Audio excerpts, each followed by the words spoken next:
గతంలో ఎన్నడూ లేనంత ఘోర పరాభవంతో కుదేలైన పార్టీ ఇప్పుడిప్పుడే కోలుకుంటున్నట్టుగా కనిపిస్తుంది. అధికార పార్టీ మీద దూకుడు పెంచేందుకు జగన్మోహన్ రెడ్డి ప్రయత్నం చేస్తున్నారు. అధికారంలో ఉన్న నేతల మీద మాటల దాడికి సిద్ధమవుతున్నారు. విపక్షంలో ఉన్నప్పుడు సహజంగానే ఉన్న అడ్వాంటేజ్ రీత్యా ప్రభుత్వాన్ని ఇరకాటంలో నెట్టేటువంటి ప్రయత్నానికి జగన్మోహన్ రెడ్డి దిగారు. అదే సమయంలో తన పార్టీని పటిష్టం పరుచుకునేటువంటి యత్నాన్ని కూడా పూనుకున్నారు. ఇది వైఎస్ఆర్సీపీకి మరింత ఉత్తేజాన్ని కలిగించే వ్యవహారంగా అంతా భావిస్తున్నారు.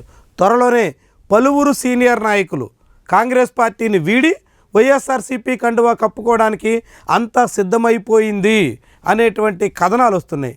ఇప్పటికే శైలజానాథ్ లాంటి సీనియర్ కాంగ్రెస్ నాయకుడు, ఆంధ్రప్రదేశ్ కాంగ్రెస్ పార్టీకి అధ్యక్షుడిగా పనిచేసినటువంటి మాజీ మంత్రి ఆ పార్టీని వీడి వైఎస్ఆర్సీపీలో చేరారు. వైఎస్ఆర్సీపీ తరపున ముఖ్యంగా జగన్మోహన్ రెడ్డి పక్షాన వాయిస్ వినిపించేందుకు ఆయన గట్టిగానే శ్రమిస్తున్నారు.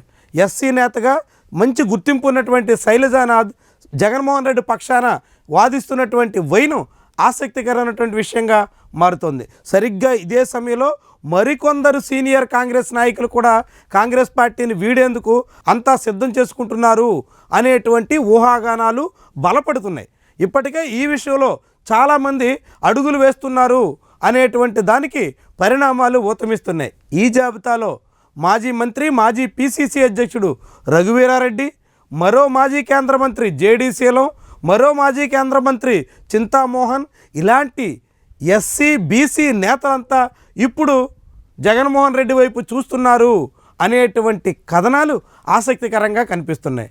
అదే సమయంలో మాజీ ఎంపీ హర్షకుమార్ త్వరలోనే వైఎస్ఆర్సీపీ కండువా కప్పుకోవడం ఖాయంగా కనిపిస్తోంది. మొన్నటి ఎమ్మెల్సీ ఎన్నికల్లో హర్షకుమార్ తనయుడు గుర్తించదగ్గ స్థాయిలో ఓట్లు సాధించారు. ఇది కూడా వైఎస్ఆర్సీపీ కారణంగానే హర్షకుమార్కి దక్కాయి అనేటువంటి ప్రచారం ఉంది. చాలామంది ప్రభుత్వానికి వ్యతిరేకంగా ఓటు వేయాలనుకున్నప్పుడు అది హర్షకుమార్ తనయుడికి వేసి సంతృప్తి చెందినట్టుగా కనిపిస్తుంది. వైఎస్ఆర్సీపీ అండదండల ద్వారానే పరోక్షంగానైనా లభించిన మద్దతుతోనే హర్షకుమార్ తనయుడికి ఆ మాత్రం ఓట్లు దక్కాయి అనేటువంటి అభిప్రాయం బలపడుతోంది.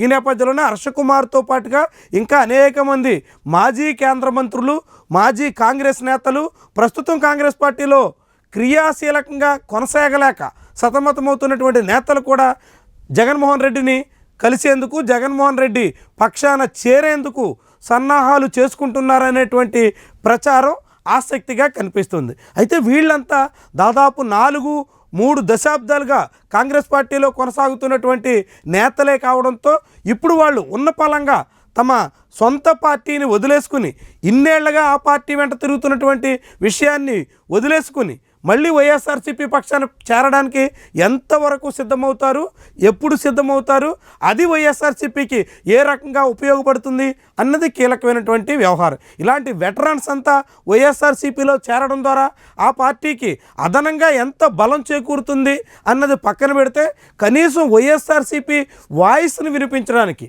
జగన్ పక్షాన అనేక అంశాలు ప్రస్తావించడానికి, ముఖ్యంగా ప్రజా సమస్యల మీద ప్రజల దృష్టిలో తీసుకెళ్లేందుకు తగ్గట్టుగా వైఎస్ఆర్సీపీ వ్యవహారాలని వినిపించడానికి వీళ్ళంతా ఉపయోగపడతారు అనేటువంటి వాదన ఉంది. మరి ఎప్పుడు వీళ్ళంతా వైఎస్ఆర్సీపీ వైపు వస్తారు? నిజంగానే వస్తారా? షర్మిల కారణంగా అసంతృప్తితో ఉన్నటువంటి కాంగ్రెస్ శ్రేణులన్నీ వైఎస్ఆర్సీపీ వైపు మళ్ళుతున్నాయి అనేటువంటి ప్రచారం ఎంత మేరకు వాస్తవమవుతుంది, అది ఎప్పుడు వాస్తవ రూపం దాలుస్తుంది చూద్దాం మరి.